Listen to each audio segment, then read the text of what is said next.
Hey tribe, welcome to my Substack.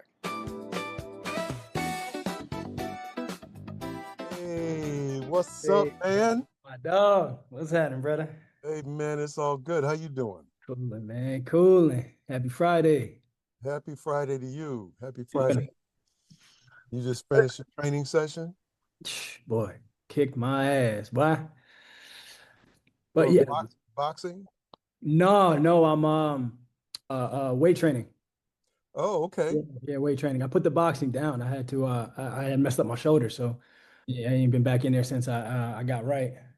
I'm working on a show now, and my body got to be right, so we had to, got to lock in. Was that the Daria? Diari, yeah, Yeah. yeah, Awesome. Tell yeah. us about that. It's It's good, man. They gave us a second season. So we filmed our first season, I believe it was, I want to say the end of 2022. Yeah, it was like November, December 2022. So when they gave us the green light, I had to, that's like 3 years later, my body had to match what I looked like in season two because not that much time had passed in the show. So yeah, I had to get my body right to match that. But yeah, they letting us play, man. Season one was incredible. It was one of the best seasons I had ever read on the page. And when it came out, it impressed me even much more. But season two impresses me so much more on page. I can't wait. I can't wait until this comes out. Oh, it's That's so awesome. good. It's so good. That's awesome. Yeah, That's yeah. awesome. And we got some heavy hitters coming, man. We got a lot of people coming to play. Yeah. So yeah, it's gonna be dope. I think didn't you work with Glenn Turman? Yeah. Yes, sir. Yes, sir. Yes, sir. That's Yeah, my man. yeah, man. Y'all, man, between you two. I got some resources that I can use and abuse because I'm going to, man. You're gonna get tired of me, man. Hey, listen, man, listen. Everything is built on mentorship in terms of you everything that I learned, and a good deal of what I learned from mentors who were mentors for a minute, mentors for a season, and then mentors that just consistently stayed in your universe. And Yeah, so, I'm so grateful for the people who guided me when I first got into business. And one of the things that gives me great satisfaction is people come up to me and say, "Hey, man, I really want to thank you for, when I first got out here, I called you and you were kind enough to blah, blah, blah." And I'm saying to myself, oh, because I didn't quite remember it, but yeah, but it was the support system that they needed to get started and go down the right path. yeah. Um, I think that like naturally, I don't think like a moment like that, those experiences, they're not gonna stand out to you because that's normal to you. It's gonna stand out to the person who's receiving. You know what I'm yeah, saying? They're not gonna forget that. That's life changing for them. That's every day for you if you make it that. right. Yeah, but don't get, let me just say that it stand out to me too, because it, what it says is that sometimes even when you don't think about it, or even when you don't feel like it, because you are in the middle of something and you don't know the person and you do it anyway, the Yeah. standout is the reminder that you can never take anything for granted. You meet the same people on the way down that you meet on the way up, and Yeah. you never know who those people are. You know what I mean?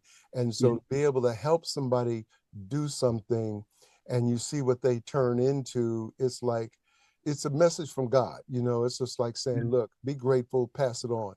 You can't keep it unless you give it away. That's one lesson that I learned early on, is that I Yeah. got to keep giving it away because you can't keep it. You know what I mean? Yeah. Ain't Who no did ain't who no U-Hauls following no hearse. behind the hearse? That's it. Yeah. you Who know. who were who did you have? Who were your OGs when you came in? Well, when I came into the business, when I got to Hollywood December 4th at 11:01 in 1971. And I know that specifically because of the fact that I came off of the road from doing No Place to Be Somebody in San Francisco, then Detroit, and then Baltimore. Okay. And when I was in Detroit, I met the woman that would become my wife and the mother of my daughter Bianca, and we were coming back to LA together. and we landed at that time, and that was a very important moment. And my friend, who was living with her aunt at the time, G.C. Cameron, who was in the Spinners. You remember the song, "It's a Shame the Way Yeah. You Mess Around with Your Man"? He Yeah. sang that. And, Okay. and he picked us up from the airport in a convertible blue Cadillac. And so it was like, That's a start. That's a start. that's Yeah. a start, you know what I mean? And that was my beginning in LA. And then when I started working, a man named Sonny Jim Gaines, who was a great actor, historical actor out of New York. Mm. He was one of my mentors. And then a couple of other brothers, older brothers, when I was working on Scream, Blackula Scream, took me under the wing and said, "Hey man, let me just show you, you young in this business, let me show you what you need to do. You see Yeah. all these departments here, like lighting, makeup, wardrobe, grip, producers, directors, writers, editors. Get to know all these people, meet them, find out Mm. what makes them tick, find out how their department runs. And also these people will become the people that you will reconnect with. And this is how you build your relationship map. And Yeah. so I did that, man. When I left the set, I had numbers on everybody and I had made friends with everybody. And, and I studied the game. I would go ask questions. I would go to like the lighting guy comes and put that meter in your face. I Uh-huh. would ask him and say, what's that read? And he said, it's a 1.8 or it's a 2.6 or 2.8, 5.6, 11, Yeah. Yeah. and I got used to what it felt like when it was an 8 or 11 or whatever. And after a while, after about a year, I started making bets. A DP would come up and put it in my face, and I said, "I bet I can tell you what it is." He said, "No, you can't. Nobody can do that." I said, "I bet I can." He said, "Bet." I said, $10. Okay, boom. I call it every time. And it was like, what? Little by Yeah. little, I started understanding lighting and understanding what candlefoot felt like, Mhm. the intensity of it. And little by little, I learned knowledge from a lot of people. And all of that collective knowledge helped me to really understand, what making a film and being an artist was about. Yeah. And Yeah. then the longevity of it is that's what it is to me. Like when I started, I made the choice. I said, this is it for me. Hmm. This is it until I get tired of it. Right. Yeah. Like so I'm going for the long haul because like you see folks get hot. Folks get hot for a little bit and then they disappear, man. And you and Mr. Terman, you guys got 40, 50-year careers in this thing, man. And that's I have rare. I have 56 years, and Glenn, I think, has like 60 some years Yeah, because he that's started it.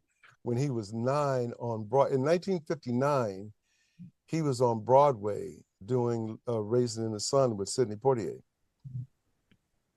Did not even, I didn't even know. 1959. I didn't even know that. Yeah. Man, like that, those kind of numbers,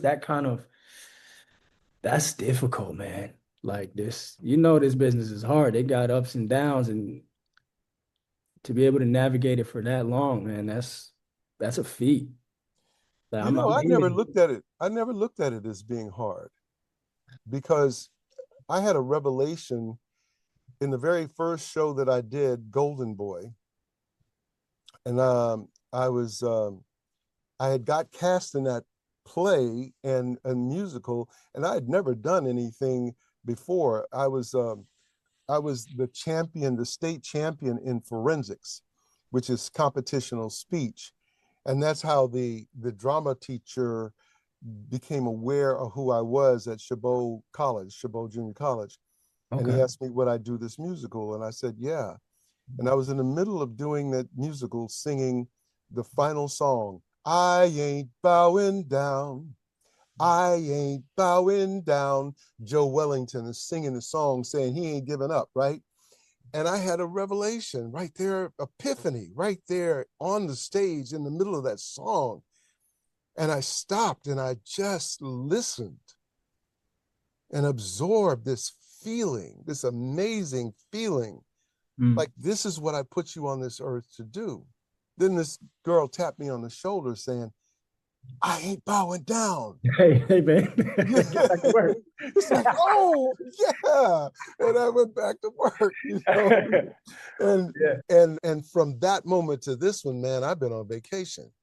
So hard is relative to that's a the fact. no's and the walls that you come upon. And when you're in it to win it, it's just a reroute.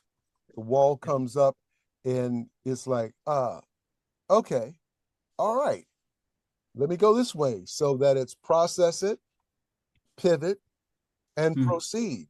And Mm. so with the GPS, it's an interesting thing about GPS.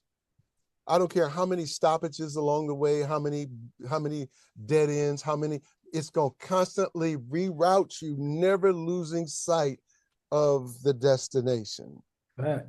I And like. so I got GPS, and so I don't give a shit what comes up. There ain't no stop in my book. There ain't I No turns me on. Yeah, No turns me on. I've heard you say that. I've The heard you way I say that. really say it is, no makes my dick hard. Yeah, I heard you say that. I said, Mr. Lost is a wild boy. Think were you on Sherry when you said that? No, I didn't quite say it on Sherry. I was gonna say it on I Sherry. know what you was gonna say. I said, let me pull back on that. Because I could hear everybody when I said, yeah, I say it a little differently. I said, no makes my, and everybody leaned like, but Yeah, that's but that's what's but that's real. it. You know what I That's mean? it. That you got to turn that into a driving factor, man. That has to be you got to fall in love with that thing. Because Hey, you look, it's like, like you a fighter. So you've seen great fights, and you've seen people when the momentum starts going the other way, and it's like, oh shit, they getting their ass kicked. They come back, the special ones. the The special special one. But that's what yeah. it. See, the only way you can survive this time Yeah. is you got to understand that you're a special one. Yeah. Yeah. Because it's easy to quit. Boy, it's easy. You see the way out. I can just take a knee right here and this thing be over. The special Right. one that love to get hit. They love that. You got to turn it on itself. Yeah. Love to get hit them, and you're in trouble. It's my turn now. It's my turn. Yeah. Yeah, Yeah. Same thing, yeah, man. It excites me in the same way. Same. yeah. Yeah. I like that. Yeah. That's And good. you good, man. You good. You good. I said this to you, but I would say it so the public could hear it. I love you as Calvin in Beauty and Black, because you were dangerous. You didn't give a shit. You Yeah. were sexy. You didn't accept no for an answer. Now your character, see, that was no made his dick hard because it made him Literally. not quit. Literally. She said no, and it was like it's on. Oh, yeah. Yeah. No, that's You a know. fact, man. That's a fact. And that to be honest with you, it scared me coming in. I like to logically approach things and I'm reading the character and I'm like, this is a wild boy. I don't know if I want to step into this thing. Uh, But in doing it, it felt great. But I was saying this the other day, I had done another interview. How it was received, I could not have imagined. right. I thought this thing was gonna go left. I'm like, Yeah. Calvin's he's a wild boy. He's fucking his boss. I'm like, but the way it was received, I'm like, oh, you never know. You just got to do the thing. It's Do not the your thing. responsibility. It's not your business how it's received, really. No, it's not. Yeah, that's interesting. You know how hard a lesson that is? I've been teaching for one of my other mentors was Milton Katselas, and he asked me to teach for him in 1980. And boy, you talk about scared, because I knew that he the one of the preeminent acting teachers in the world asked me to teach for him and sit in his seat. Mm. And and it was one of the most frightening things in the world, you know what I mean? And one of the things that it took me a while to learn, but I learned it through him, is that it's not my business how people receive it. Yeah. It's my business to be honest and true and authentic and really get in and become this character and put it out there. And once I put it out there, it don't belong to me no more. It belongs to you, and it's up to you how you react to it and how you feel about it. You have every right to love it. You have every right to hate it. The only thing I don't want is for you to be in the middle and go, eh. But Right. you either gonna love it or you gonna hate it. And people love this. Yes. Yes. 1.3 billion views in a week. Yes. Yes. Woo! The numbers don't lie. The numbers don't lie. Don't lie. Have you ever been a part of something that's been that scene? I've been a part of things that had that kind of effect on a smaller scale because we're dealing with a different business today, you know, True. with streaming and stuff like that. You can reach a global audience. Yeah. But I've done plays that had that effect locally. I did a play called Streamers in Westwood where we sold out every night and people were saying, yo, you got to see this play. I played a character where Carlisle and I killed 2 people in the play, and the stabbings were so realistic that 14 people were carried out on stretchers from heart attacks and from passing out. Now, the irony was that it was all men who couldn't deal with the compression of feelings that they would get because the play was very funny in the beginning. It wasn't funny, ha ha, it was nervous funny. So by the time the second act came, that door slammed, man, because people were caught up and invested. And man, the tension, we be in the middle of the play, man, and somebody would say, oh my God, is there a doctor in the house? Oh, John, please help me, somebody help me. And then, and got him, got them. And so having that on a smaller scale and people go out and talk, and then my career changed. I went from this small agent to ICM, and I was hot at the time. And, you know, I was being invited to big directors wanted to meet me, and I go and meet them, and then I started working like that. And around that time, Lou Gossett said to me, boy, I love your work. Just know this, you're gonna get discovered 15 times. I said, oh, meaning you're gonna be, listen, you're gonna be the flavor of the month more than you know, because and you're gonna go through these stages of, you know, every 10 years something changes. You know, you're a young actor, you know, you're in your early 20s and you're a hot young actor there. You get in your 30s and then you're a little bit older and you starting to become unk, and now you unk, and now your casting continues to change, and you almost have to start over again because it's new territory. Because every territory you go into, there's somebody already in that territory killing it. The king of it. The king of it. You know what I mean? Now you gotta go back. Now you gotta, your style and clever, it's gotta change, it's gotta adapt. And so, yeah, I have been in these seats, like when I did Poltergeist, I did shows at the time and things, of Dynasty. You worked with my boy who's doing Dynasty. Who? He plays Blake Carrington. Oh, the father? Yeah, that's one of my good friends. That was a minute ago, boy. So, you know, man, this journey, like I say, is it hard? Yeah, but I came in knowing that. So it's like, you know, it's like you getting ready to fight Canelo. You know this is gonna be a fight. Getting hit. You're gonna get hit. But it's gonna be a good fight. That was a hell of a fight too. Oh, that was a great fight. Oh, it was a great fight. Oh, it was a great fight. You know what it was? It was a great fight for people who know boxing. No boxing, you're in there and you see everything. For the layman, all right, cool, I get it. There was no knockouts, no knockdowns, whatever. Yeah, If you know how to throw these things, you understood what was happening in there, and that's the best yeah. fight I've seen in a long time. Long time, strategic. He get you could see him get frustrated. He could press it. Couldn't do He anything about it. Yeah, and then you see, and that was a small ring. If it might have been, it felt small. Oh man, I'm Because telling you Crawford was that pivoting. He was pivoting right the whole fight. Canelo still couldn't catch him. couldn't catch him. And I know that Canelo, in part of his negotiation, said we're gonna fight in this size ring because Right. you ain't gonna be able to He run ain't gonna from run me. it. Right. You know what I Exactly. mean? He still couldn't get him. He couldn't get him. He Still couldn't couldn't get get him. him. He That's was, technique, man. It's he technique. fought him smart. He fought him. And then in moments, he came in and he stood with him, let him know, hey, dog, I don't have to fight this way. I I don't box. have to. Yeah. I don't have to. Yeah.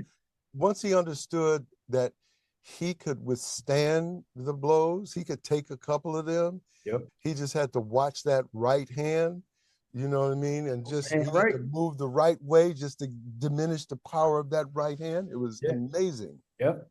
Yeah. Yep. Oh But God, I loved it. yeah, Woo. but you see, what you can do is look at that and say, that's my career. Yeah. That's how I'm going to have to fight Yeah. in my career. You know what I mean? The pendulum is going to swing. There's going to be times when I'm in the corner, man, and I got to defend myself, and there'll be times when, I could stick and move and stick and move. And then, momentum is going my way. And then I can get in there and do 2, 3 combinations, boop, boop, boop, boop, that Uh-huh. boop, boop, boop, boop, Uh-huh. and stuff like that when you got that kind of juice. And then there's times when you gotta withstand. Sit back and you take it a little bit. Yeah. Yeah, yeah. Yeah. And that's okay. I'm down. That's it, man. I think it just comes down to choice. You Mhm. made a choice, you stick with it. I love it. I love it. And I didn't know I would. But when I started it for the money. But once I got in, I said, oh, this thing is cool. Like this, Were, I like this. were you modeling before? I was, yeah. But I had only modeled because I knew I wanted to act. So that was the Oh, only reason I did it. I was like, I'm in New York and I had never been in front of a camera before. All right, let's model. Let's loosen up. Let's see what that feels like. Let's grab some commercials. Let's see what that feels like. right. Um, it was just before I knew it, I had done it for 8 years, and I was like, oh wait, hold on, this was not the plan. You know what I mean? So then I had to put it down and like consciously pursue acting. Did you So study? no. So what I did, my roommate in college, or my suite mate in college, was an actor. His name is Winston Duke. He's in Uh, Black Panther. Oh, Plays I know Winston M'Baku. Duke. Yeah, I know Winston, Winston Duke. big Yeah, one. yeah. Yeah. So Winston studied acting in undergrad together. So that was the first time I had seen anybody go to school for acting. I didn't know that He's was a thing. he went to Howard, right? No, he went to University of Buffalo, and then Oh, he went to Yale School of Drama after. oh, okay, okay. Yeah. So I'm like, dude, I'm here to get a degree. You here to act? Like it just blew my mind. Yeah, So in seeing him and going to a couple of his plays, also I'm very competitive. All right, if you can do it, dog, I can do it. So that planted the bug in my head. So while I was in school, I just took out a whole bunch of books at the library, and before I graduated, I literally read every book they had on acting. right. Um, I got back down to New York, and through modeling, I got an agent, and they threw me to the wolves. Before I knew it, I was auditioning, and then I started booking. So I never Wow, studied. I coach now. I have a coach for every job and audition that I get now. But in the right. traditional foundational class structure, I've never done it. I've never done it. Uh, Wow. yeah, but I've told myself I'm going to at some point in my career I'm going to get on stage, and when Hmm. I do, I'm going to have to sit down and kind of hunker down in the way that traditional students do. I think the pipeline from that is a lot easier. I act in a box right now. I act in Right. in a frame. Yeah. You know Yeah. what I mean? Yeah. Yeah. So, Yeah. and although I'm very comfortable in it, and I think I'm pretty good at it, the full body experience is something I'm going to have to learn. Yes. And being on Yes. stage is you're acting head to toe, Yes. inside No out. question. No question. No Yeah, yeah. question. So I'm You, actually looking forward to that. I like to learn. yeah. Well, I'll tell you something that would be, I think if you were to speak to um uh Glenn, Denzel, Sam Jackson, myself, Yeah.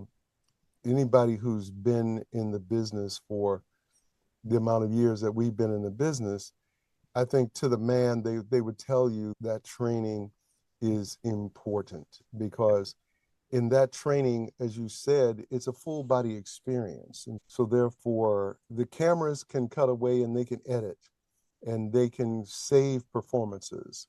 On stage, there's no saving performance. So when the curtain goes up to when the curtain goes down, you in it. And it's to the degree to which you're in it. And then the way that you will call upon the skills that you've learned in terms of your voice. Voice training is important. Yeah. Movement training, even though you're a boxer, so you've done movement training, but it's in terms of being able to know how to live in your body and intentionally, and how to create character even in your body so that your body and the behavior reflects the pathology or the inner life, so that in terms of the size and where when you learn on stage, you being 6'2" ish, you're about 6'2", right? About 6'3.5". I'm Oh, up there. 6'3.5". Okay. I'm But up there. so if you're playing, if you're playing a character who's depressed and you're playing a character who's going through something or is a drug addict or something and life has caused him to shrink, that you learn how to take that in the body and you learn the behavior that makes that person smaller in stature Yeah. and what to do with your energy and Yeah. how to use your voice, because in this box you don't have to think about that so much because those mics can pick you up. Right. But on the stage, you got to be able to hit that back row, whether you're in a black box theater or whether you're at the Schubert Theater with 2,000 seats. You got to be able to hit that back row with a stage whisper.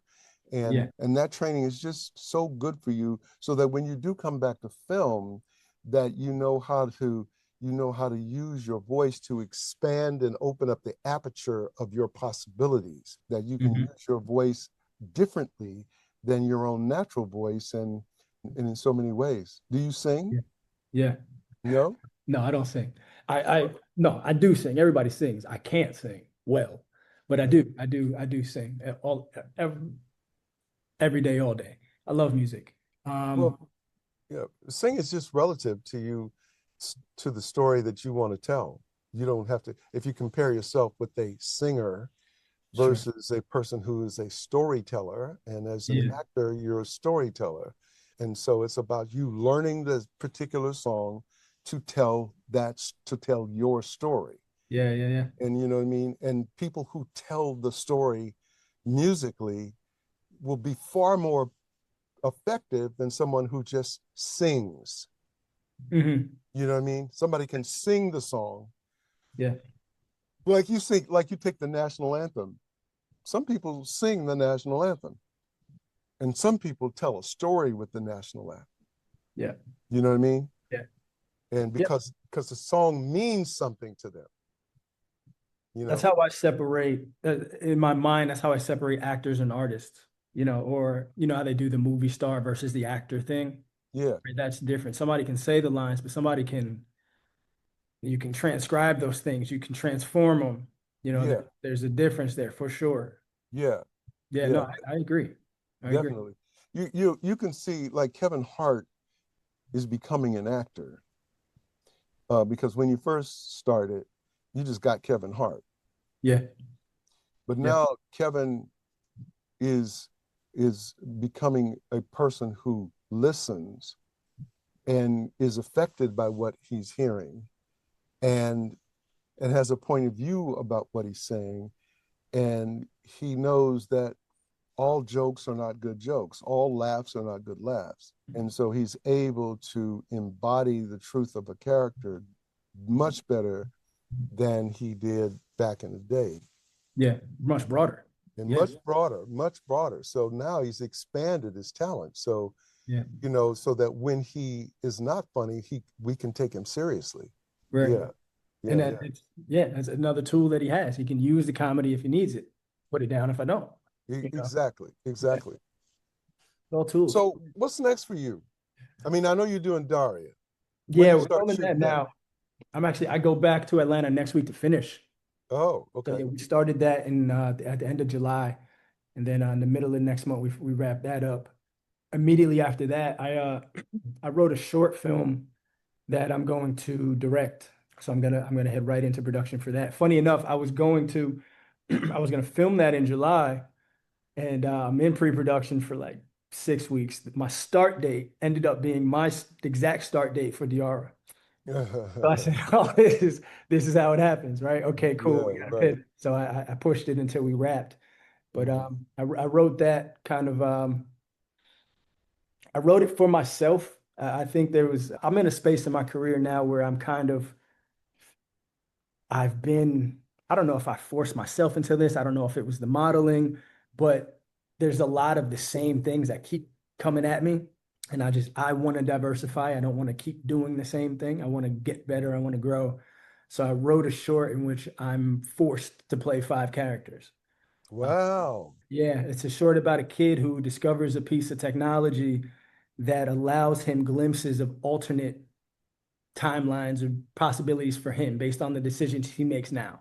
Right. So in this scenario, it's all broadcast to him through a television, which is his escape. He's coming from a single family home and TV is his escape. So it's broadcast to him through TV and on each channel it's a different version of him Wow. based on the choices he makes now. So I get to play those versions, right? So I wrote in Nice. characters that I would love to play that I don't get the opportunity to. That's So so cool.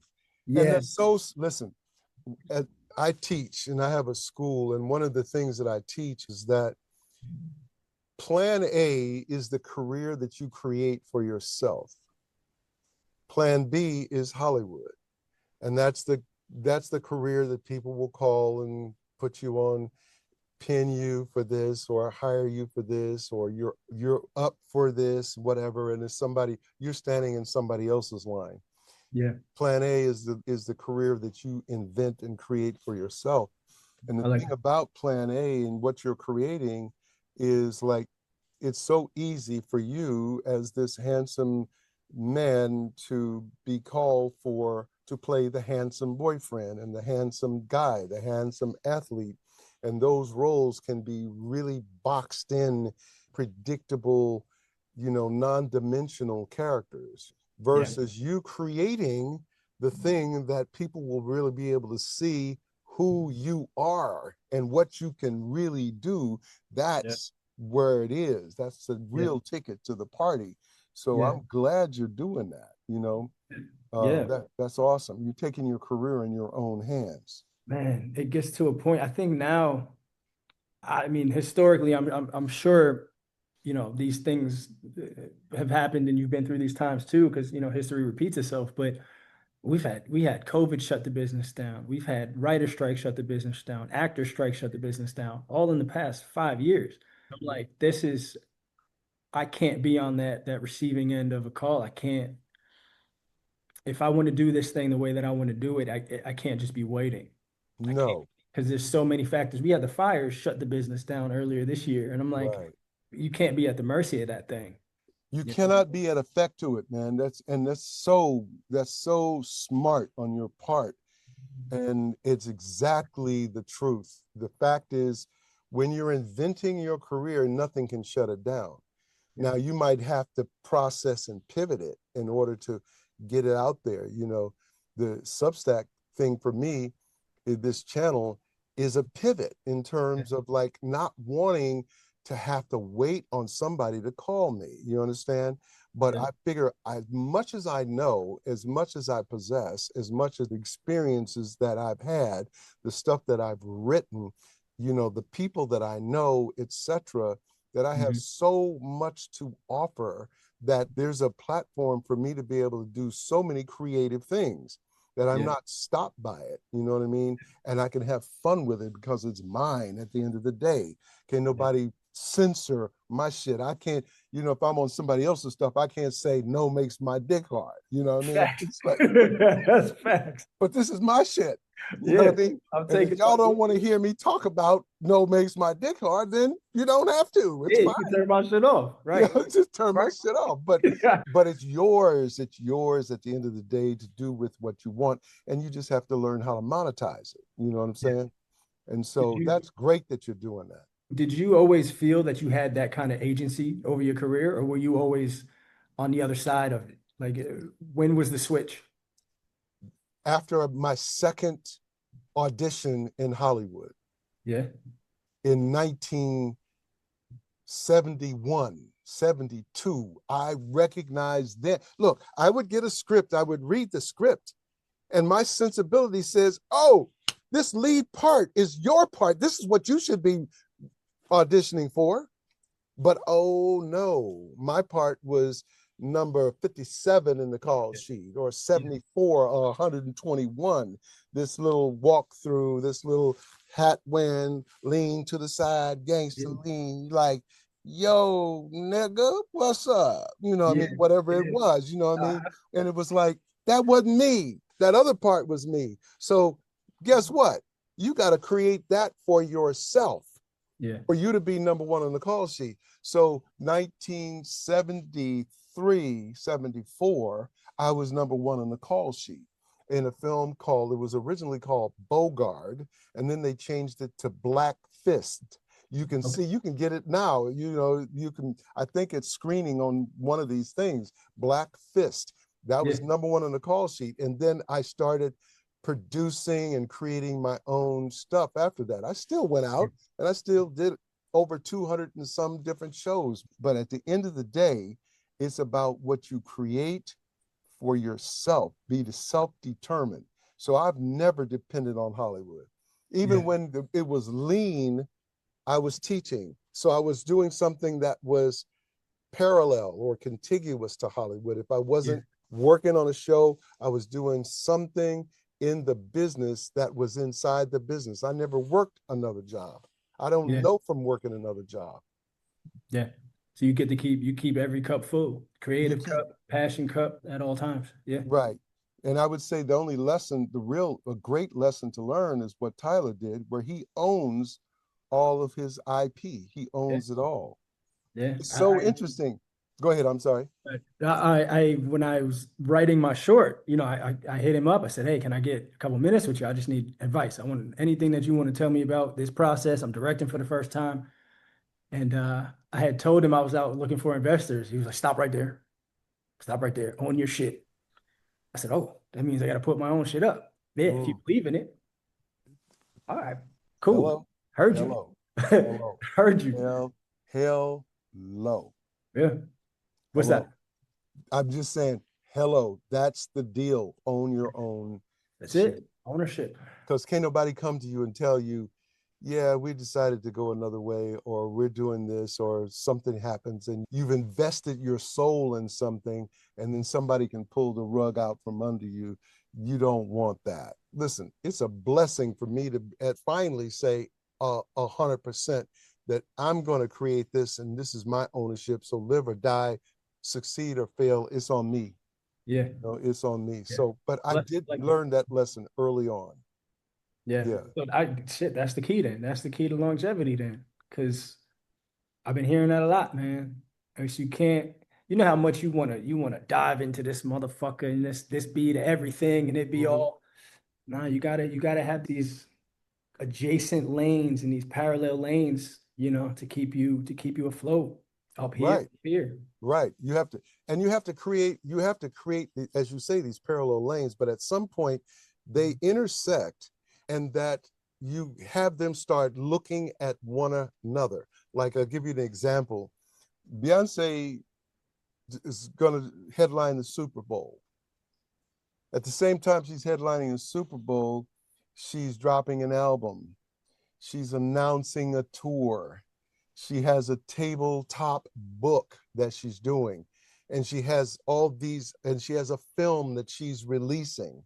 Yeah. So the audience of 1 point whatever billion people is seeing this, but they're seeing all these these arrows of these other things, familiarizing and all these audiences with this other stuff that she's doing. And so now there is this collective synergistic energy that's serving and cross-referencing each other. Yeah. So for the second season of Beauty in Black, I launched Substack. And then I give that a little bit minute. In October 1st, I'm launching my audio book. And I'm trying to take advantage of 1.3 billion people seeing my face. Yeah. You know what I mean? Momentum. Yeah. So you can take, just when you think about it, you know, most actors just happy to get the job. But what's the bigger picture? Backward thinking with forward motion. How is this job going to serve you? Because you only have a window of time that it's going to be hot. Yeah. So are you taking advantage of that heat? Yeah. Yeah. Yeah. Back when I started modeling, one of my mentors had told me anybody can book the job. It's the special ones that rebook the job. You make the career of rebooking the job. Anybody can get hot once, but now it's the ones who've made this a client. Right. That are. And that's about capitalizing. That's about momentum. That's about building. And yeah. You might have booked the job, but did you book the room? Did you book the room? Mm-hmm. Yeah. That's the difference between a gig and a career, man. Yeah. You can go in and gig a little bit.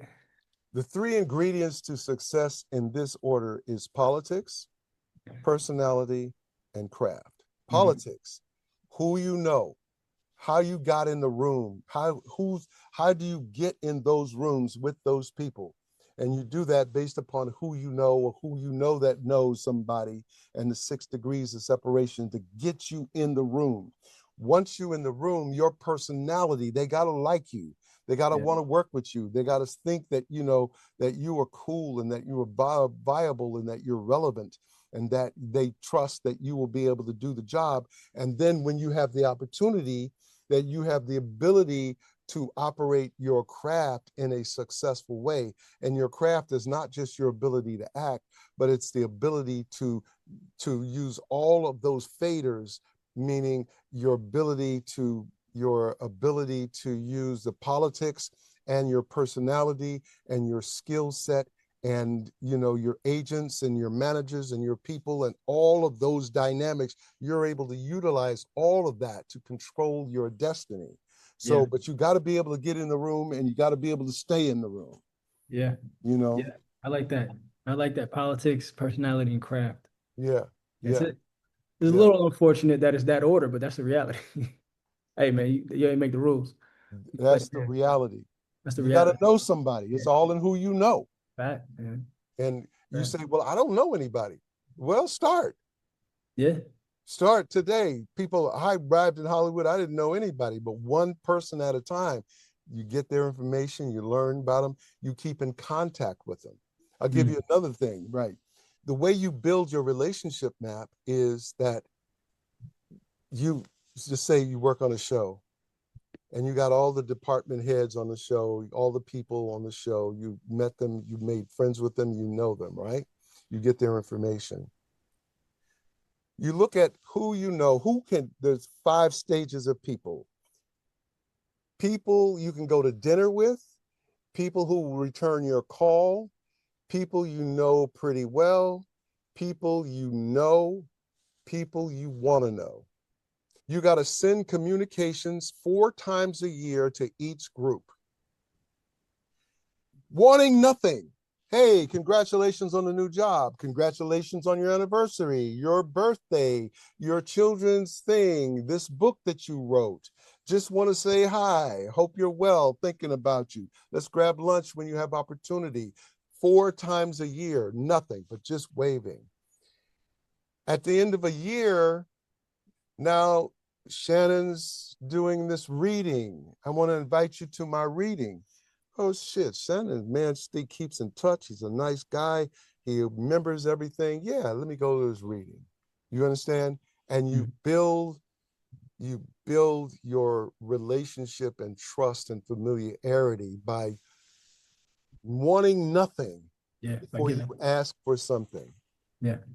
You build a hell of a relationship map like that. Yeah. Yeah. That's value. That's value. I like that. Yeah, yeah. I like that. Well, listen, man, you've been kind enough to be on with me for 45 minutes. It's good, man. You know, love talking to you, brothers. It's always good to see you. And we're going to stay connected because I follow you. And Oh yeah, we we'll see locked in, what's brother. happening. We Yes, locked sir. in, man. You one of the goats, man, and yeah, I got your number. That's value right there. You locked in.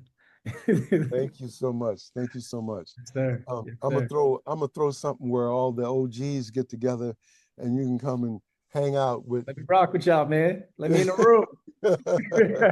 God bless you, man. Yes, sir. It's love, baby. Have a beautiful day. Good luck on the move on Daria. Yes, Is it sir. Diara? DR from Detroit. Diara. Good luck on Diara and good luck on your short film. Love, love, baby. Love. For sure. So I'll talk to you soon. That's it, and that's all.